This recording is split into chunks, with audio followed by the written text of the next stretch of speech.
A lot of the preparations are indeed underway for the repatriation as well of 14 South African soldiers who tragically lost their lives while serving in the Democratic Republic of Congo.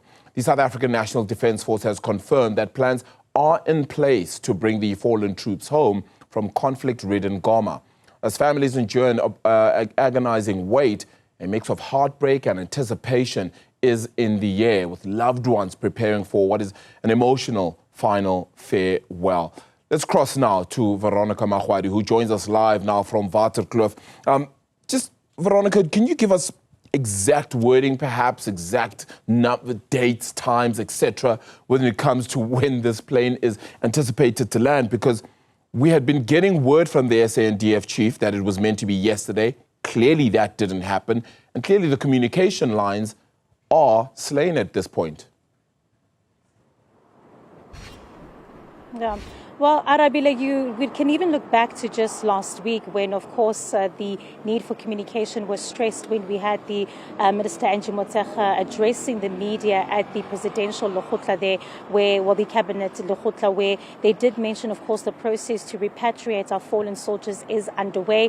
It was this week when we heard from the generals during that grueling session in Parliament, where they mentioned that the repatriation is expected to take place and that the soldiers were expected to arrive just yesterday. But this has been a contention from the very beginning when it was announced for plans to bring our fallen soldiers back home. It was the South African National Defence Union that spoke about these specific timelines, saying that there is still no clarity in regards to the timelines of how this process will work, specifically also given just the nature of the conflict in the DRC, in Goma at the moment, where we know that much of that city has been taken over by the M23 rebels. So South Africa also finds itself in a position where it is somewhat negotiating in terms of how this repatriation process will work, but also making sure that they can ensure the safety of their soldiers, and that when they do arrive home, it is, of course, a befitting ceremony that honors these soldiers. But while South Africans wait, I can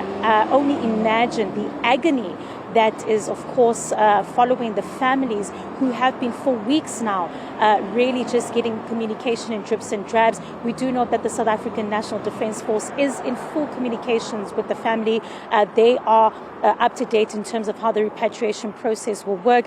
It's just, of course, waiting for those final preparations to take place. And if you can imagine, with the State of the Nation address expecting to take place, a lot has to be on hold in the fact that they would obviously want the president to be part of this, ceremony where those mortal remains will return. But, Arabile, this entire process for families have been absolutely gut-wrenching for them and heartbreaking. And, just looking back at some of the things that they've said in terms of their children, their sons and daughters who they are waiting to get back home, that closure for them is certainly needed when it comes to the fact of their bodies needed to be repatriated. But let's have a listen to just how difficult this time has been for family members while the country itself waits to honor these troops back home. I'm really hurt. I think God's will is very hurting. I'm heartbroken. I didn't expect this.